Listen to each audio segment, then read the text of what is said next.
So Secretary of State Anthony Blinken just revealed, probably accidentally, the game plan, the strategy, and the day after plans of the United States for Gaza. Anthony Blinken sent out an email on Monday yesterday to the staff of the State Department saying, hey, we see the pain, we see the civilian death, we hope it ends soon, but Israel has the right to defend itself. And then he says, look, this is how we see the ending of this conflict. So point number one was that the Palestinians will govern themselves in the day after the war. And he said it's going to be a Palestinian government unified with the West Bank, essentially alluding to the plans to put the Palestinian Authority into Gaza. Because when you say a Palestinian government unified with the West Bank, that's literally the definition of the Palestinian Authority. Number two, there will be no Israeli occupation of Gaza. Number three, there will be no displacement of Gazans into Egypt. And number four, Gaza will not become a terrorist hotspot that will hurt Israel in the past. Now, he said all that, and it's fine and dandy, but the problem is that it directly contradicts of what Benjamin Netanyahu, the Prime Minister of Israel, just said a few days earlier. Because he said, Netanyahu that is, that the IDF will remain indefinitely inside the Gaza Strip as long as needed to secure the Israeli Defense Forces' interest and the interest of the Israeli people. Number two, even after the war is over, even after the IDF leaves Gaza, the IDF will still have the above overarching security across the Gaza Strip to ensure no more terrorist attacks go to Israel. And number three, that the Palestinian Authority is not welcome in Gaza, that they will not accept the PA, the Palestinian Authority in Gaza. The day after is going to show us who's going to win this debate. But before that, I want to talk about the U.S. interpretation of the situation and how flawed that is. Because I think the United States fails once again to understand the Middle Eastern logic and how different it is than normal Western logic. I'll explain. When the United Nations decided to split the country into two and give half of it to the Arabs and half of it to the Israelis or to the Jews, whatever you call it, a war broke out. The Arabs attacked the Jews ended up winning. They took the whole country, but they did not take Gaza. Gaza was taken by Egypt. And the only reason it's called the Gaza Strip is because Egypt took a strip off of Palestine that was basically Arab and it annexed it to itself. So Gaza, after the 1948 war, was part of Egypt. Now in 1967, Israel foolishly conquered Gaza from the Egyptians and remained in control pretty much ever since. So Gaza starts marinating, and since the early 1970s, the conditions are set for the building of a Palestinian resentment that leads to the Palestinian resistance, which later becomes the Hamas. And by the way, the official name of Hamas in Gaza is the resistance. This whole thing marinates for a decade, and in 1980, the first intifada, the first fight, the battle, the rebellion against the Israelis start. The response from Israel was 12 or 13 years into this intifada, the Israelis have basically surrendered. And the way they surrendered is they signed a peace deal with the Palestinian Authority, giving them certain control of the West Bank and the control of Gaza. Now, that was interpreted in the Arab street as a win, because the way they look at it is like, look, in 1980, we started fighting, we started hurting the Israelis for the first time in a long time. We hurt them bad, They ran away. They signed a peace deal with us. So win number one for the resistance. 1993 Oslo Accords, right? Then the Hamas and the PLO basically become in odds with each other because the PLO kind of becomes the administrator, while Hamas basically becomes the resistance movement, the rebellion, the underground. So from 1993, 1994, 1995, Hamas starts to carry out massive terrorist attacks against Israel. And it starts hurting it bad. And then Israel in 2005, another decade after containing this, they just leave Gaza. They just say, you know what, we had enough of this Hamas thing. They leave Gaza, they pull out settlements, they take all the Israelis out, all the military out, and they leave Gaza in 2005 in what was then titled the disengagement. Now, in the Arab street, that was interpreted as a win.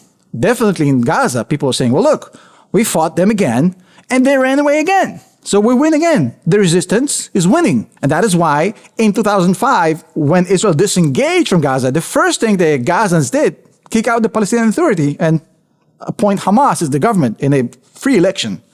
Which, by the way, Hamas never bothered running an election ever since, but that's a whole different story.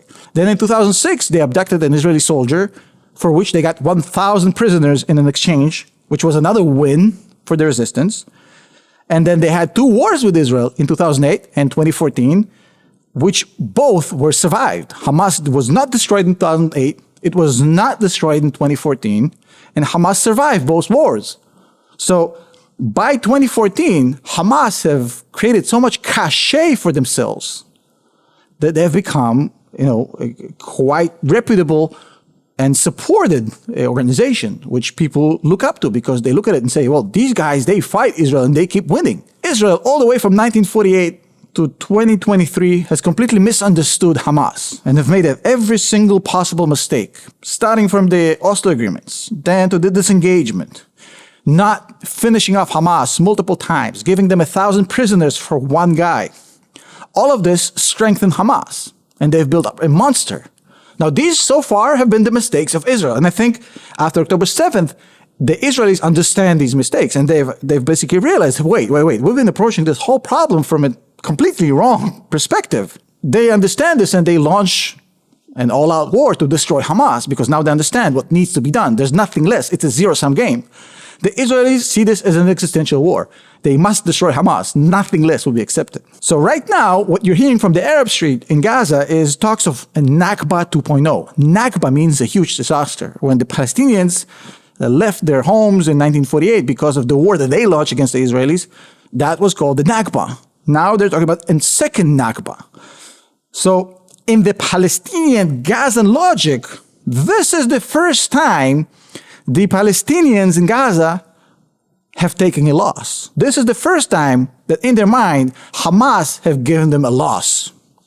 It's not about loss of life, it's about loss of territory. We're seeing 900,000 people move from the north to the south. Loss of land, loss of respect. This is where Hamas shows weakness. This is where the resistance finally takes an L in the minds of the Palestinians. And this is, if you want to understand how to break an ideology, because people say, well, you can't beat Hamas. Hamas is a concept. Well, this is how you break it. You have to show, you have to prove that this ideology is a walking L, a walking loss. And this is the first time the Israelis have done it. Once Israel defeats Hamas, what happens next? Well, if you just leave it as is and do nothing, in 20 years, you're going to have another Hamas. Just like they did in 1948. And then in 1970, they got the Palestinian resistance movement. So what happens if you go down the route of what the United States is supposedly proposing here? Just import the Palestinian Authority like we did in 2005. Let's try that again, even though that failed. That's a horrible idea. Because bringing the Palestinian Authority there is basically accelerating the process of what I just said, of getting a new Hamas on the ground. Because the Palestinian Authority and Hamas are one of the same. The only difference is that Hamas is more religious, Palestinian Authority is more secular, but they're both preaching to the destruction of the state of Israel. Just the PLO, or the Palestinian Authority, are willing to do it slower over a few stages, over a few decades, and by pretending to be peaceful for 10, 20 years as they need to get more advancements. And they will not pull out the guns until they actually think it's the right time to do it. So more conniving, a little bit longer con. But bringing the Palestinian Authority into Gaza is accelerating the process of creating a new Hamas. What is the solution then, if I think it's a horrible solution? Well, the solution is very, very simple. The solution has to come by dividing Gaza into the 6 major cities that it has. Gaza, Beit Leah, Beit Hanun, Rafah. Each of these cities has a Hamula. A Hamula is an extended family that controls that city. And they exist before Hamas, and they will exist after Hamas. And they all call the shots in these cities. Give the control of each city, making it an emirate, to the specific Hamula that owns that city. Give them a local small police force with tasers and handguns, no long guns, no actual weapons. And make sure that you rebuild this whole system, this emirate city-states, with Saudi and Egyptian funding and control and overarching help, with IDF on top as the security kind of a contractor on top of it. That will work. For that, they'll need Saudi money. They need Egyptians on the ground helping it happen. And they'll need Hamas to be gone. Because until Hamas is gone, And I've explained it in the previous video. The Egyptians are not going to cooperate whatsoever. And despite all this chatter about the United States, it may stop Israel before it finishes off Hamas, it's not going to happen. No disagreements between the United States and Israel will arise until Hamas is dead. The primary objective of the United States is to allow Israel to kill Hamas. As long as Israel is showing progress and showing that it's doing well and it's destroying Hamas, the United States is going to actually allow it to continue. It's counterintuitive. The better Israel does in Gaza militarily, the more time it will get from the US. Because if Israel fails to destroy Hamas, then China, Russia, and Iran win because they own Hamas, and the United States loses by its support to Israel. So the US wants Israel to finish the job, but without the civilian casualties as much as possible. That's a tricky situation. But they're on the same page until Hamas is dead. Once Hamas is dead, the beef is going to start. What happens on the day after? Palestinian Authority or the Emirates solution, or maybe even something else we have not yet considered.